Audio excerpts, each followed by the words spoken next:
Assalamualaikum warahmatullahi wabarakatuh. Kami dari kelompok 3 yang beranggotakan Lailatul Fitri Ramadhani, Adinda Fasya Fauzia, Sausan Zahra Salsabila, dan Nadira Safira. Di sini kami akan menjelaskan hasil diskusi kami, yaitu tentang keterampilan guru dalam mengajar.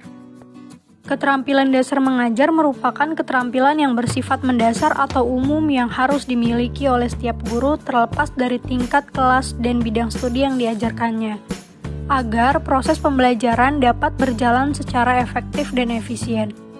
Keterampilan dasar mengajar merupakan syarat mutlak agar guru bisa mengimplementasikan berbagai strategi pembelajaran. Maka dari itu, kita sebagai calon guru dan semua guru diwajibkan memiliki keterampilan dasar mengajar. Nah, keterampilan dasar mengajar yang harus dimiliki guru terdiri dari 8 macam. Yang pertama ada keterampilan membuka dan menutup pelajaran, yang kedua keterampilan bertanya, yang ketiga keterampilan memberikan penguatan, yang keempat keterampilan menjelaskan, yang kelima keterampilan mengadakan variasi, yang keenam keterampilan membimbing diskusi kelompok kecil, yang ketujuh keterampilan mengajar kelompok kecil dan perorangan, dan yang kedelapan keterampilan mengelola kelas. Nah, di sini kita akan membahas satu persatu keterampilan dasar mengajar ini. Silakan disimak. 1. Keterampilan membuka dan menutup pelajaran. Keterampilan membuka pelajaran set induction merupakan usaha guru dalam proses pembelajaran untuk menciptakan pro-kondusi bagi siswa agar mental maupun perhatian terpusat pada apa yang akan dipelajari. Jadi, seperti pengkondisian siswa sebelum guru memulai pembelajaran. Dan usaha tersebut diharapkan akan memberikan efek positif terhadap kegiatan belajar. Komponen keterampilan membuka pelajaran meliputi 1. Menarik perhatian siswa, 2. Menimbulkan motivasi, 3. Memberi acuan melalui berbagai usaha, dan 4. Membuat kaitan atau hubungan di antara materi-materi yang akan dipelajari. Kalimat-kalimat awal yang diucapkan guru merupakan penentu keberhasilan jalannya seluruh pelajaran. Tercapainya tujuan pengajaran bergantung pada metode mengajar guru di awal pelajaran. Seluruh rencana dan persiapan sebelum mengajar dapat menjadi tidak berguna jika guru gagal dalam memperkenalkan pelajaran. Menutup pelajaran, closure, merupakan kegiatan yang dilakukan oleh guru untuk mengakhiri proses pembelajaran. Guru dilarang mengakhiri pelajaran dengan tiba-tiba. Penutup harus dipertimbangkan dengan sebaik mungkin agar sesuai. Guru perlu merencanakan closing yang baik dan tidak tergesa-gesa. Jangan lupa sertakan pula doa. Komponen-komponen dalam menutup pelajaran. 1. Merangkum pelajaran. 2. Guru memberikan ringkasan dari pelajaran yang sudah disampaikan. 3. Menyampaikan rencana pelajaran berikutnya. Waktu menutup pelajaran merupakan saat yang tepat untuk menyampaikan rencana pelajaran berikutnya. Guru dapat memberikan kilasan pelajaran untuk pertemuan berikutnya. Diharapkan hal ini dapat merangsang keinginan belajar mereka. Sebelum kelas dibubarkan, ungkapkanlah pelajaran yang akan disampaikan minggu depan dan kemukakan rencana-rencana di mana murid dapat mengambil bagian dalam pelajaran mendatang. Bangkitkan minat.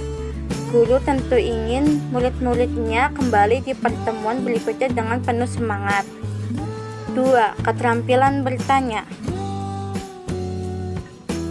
Dalam proses belajar mengajar, bertanya memainkan peranan penting sebab pertanyaan yang tersusun dengan baik dan teknik pelontaran yang tepat akan memberikan dampak positif terhadap siswa.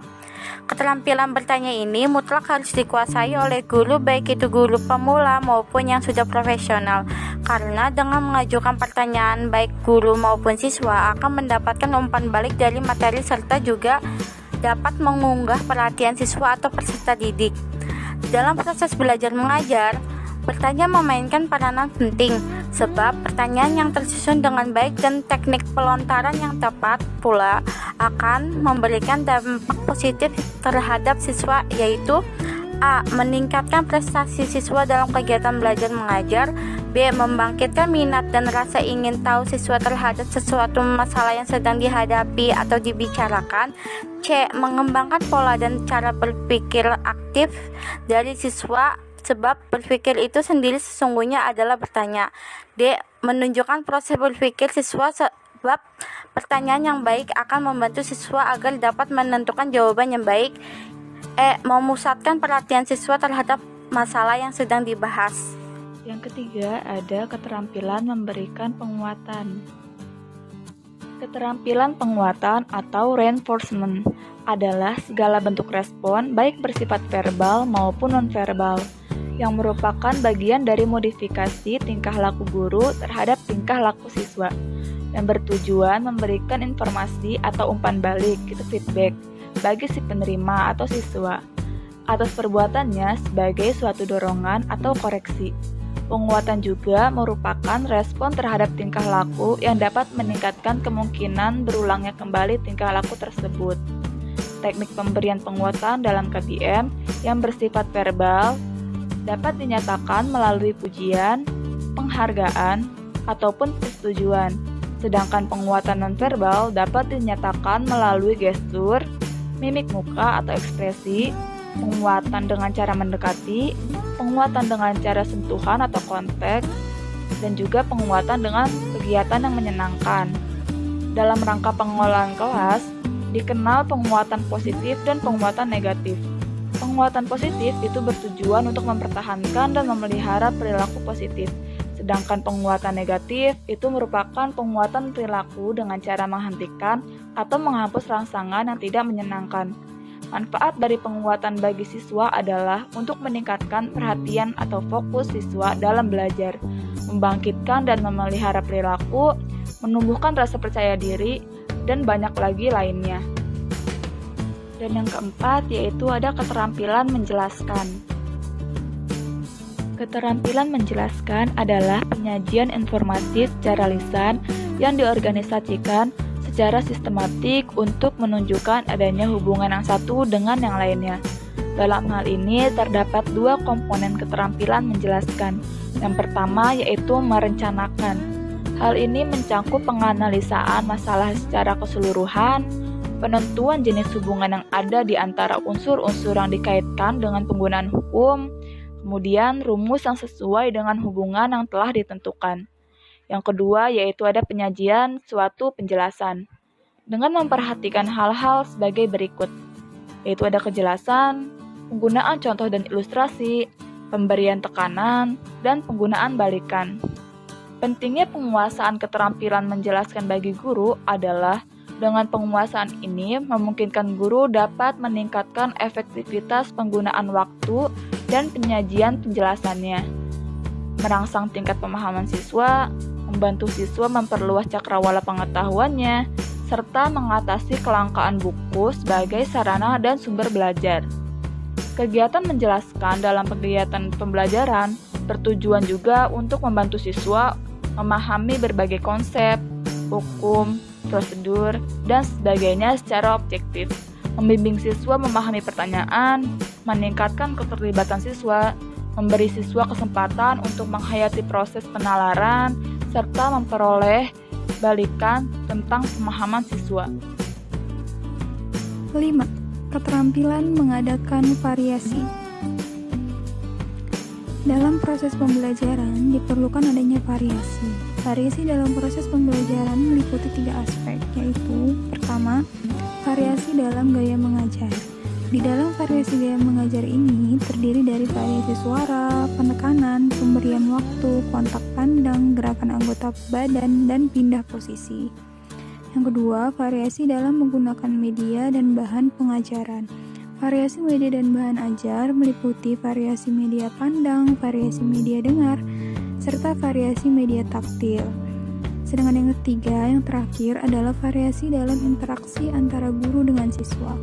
Variasi interaksi dalam hal ini, guru harus dapat menjadikan suasana di kelas guru berbicara dengan sekelompok kecil siswa ataupun guru berbincang dengan individual siswa, dan juga guru menciptakan kondisi saling tukar pendapat antar siswa. Dengan adanya hal tersebut, maka akan meningkatkan perhatian siswa, membangkitkan keinginan dan kemauan belajar. Dalam melakukan pengukuran keterampilan, memberikan variasi peneliti menggunakan deskriptor sebagai berikut: menampilkan video pembelajaran yang sesuai dengan materi, Penggunaan gambar dan audio yang mudah dipahami, serta video dapat dilihat semua siswa dan menganekaragaman kegiatan. 6. Keterampilan membimbing diskusi kelompok kecil. Keterampilan membimbing diskusi kelompok kecil adalah suatu proses yang teratur yang melibatkan sekelompok individu dalam suatu interaksi tatap muka secara kooperatif untuk tujuan membagi informasi, membuat keputusan, dan memecahkan masalah yang diperhatikan di sini agar dapat berjalan efektif dan efisien. Guru harus sering menjalankan fungsinya sebagai pembimbing. Ada beberapa komponen yang perlu diperhatikan dalam keterampilan membimbing diskusi kelompok kecil, yaitu 1. Memusatkan perhatian peserta didik pada tujuan dan topik diskusi. 2. Memperluas masalah, intinya merangkum kembali permasalahannya supaya jelas. 3. Menganalisa pendapat peserta didik yang memiliki dasar yang kuat. 4. Meluruskan alur berpikir peserta didik. 5. Memberikan kesempatan peserta didik berpartisipasi dalam diskusi. Dan yang terakhir, menutup diskusi, membuat rangkuman, menindaklanjuti diskusi, dan menilai hasil diskusi. Yang ketujuh, ada keterampilan mengajar kelompok kecil dan perorangan. Nah, bentuk pengajaran ini jumlahnya terbatas, yaitu 3-8 orang untuk kelompok kecil dan 1 orang untuk perseorangan. Keterampilan mengajar ini memungkinkan guru memberikan perhatian pada siswa dan dapat menjalin hubungan yang lebih akrab di antara keduanya. Format mengajar ini ditandai oleh adanya hubungan yang lebih akrab antara guru dengan siswa, adanya kesempatan siswa belajar sesuai dengan kemampuan dan minatnya, adanya bantuan dari guru, adanya keterlibatan siswa dalam merancang kegiatan belajarnya, serta adanya kesempatan bagi guru untuk memainkan berbagai peran dalam kegiatan pembelajaran. Komponen-komponen dalam keterampilan ini adalah keterampilan pendekatan secara pribadi, keterampilan mengorganisasi, keterampilan membimbing, dan yang terakhir yaitu keterampilan merencanakan dan melaksanakan kegiatan pembelajaran. Dan yang terakhir yaitu ada keterampilan mengelola kelas. Keterampilan pengelolaan kelas adalah keterampilan guru untuk menciptakan dan memelihara kondisi belajar yang optimal dan mengembalikannya bila terjadi gangguan dalam proses belajar mengajar. Misalnya, saat siswa berbicara sendiri di kelas, guru berusaha memfokuskan kembali perhatian siswa kepada guru. Nah, di sini ada beberapa prinsip penggunaan keterampilan mengelola kelas. Yang pertama, ada kehangatan dan keantusiasan, yaitu suasana yang menyenangkan di dalam kelas. Yang kedua, ada tantangan, yaitu untuk meningkatkan gairah siswa saat belajar. Yang ketiga, ada bervariasi, yaitu penggunaan media, gaya, dan interaksi yang bervariasi. Yang keempat, ada keluasan, yaitu strategi belajar mengajar yang efektif. Yang kelima, ada penekanan pada hal-hal yang positif. Dan yang terakhir, yaitu penanaman disiplin diri. Sekian penjelasan keterampilan guru dalam mengajar dari kelompok kami. Semoga yang kami jelaskan bermanfaat dan dapat dimengerti. Kurang lebihnya mohon maaf. Wassalamualaikum warahmatullahi wabarakatuh.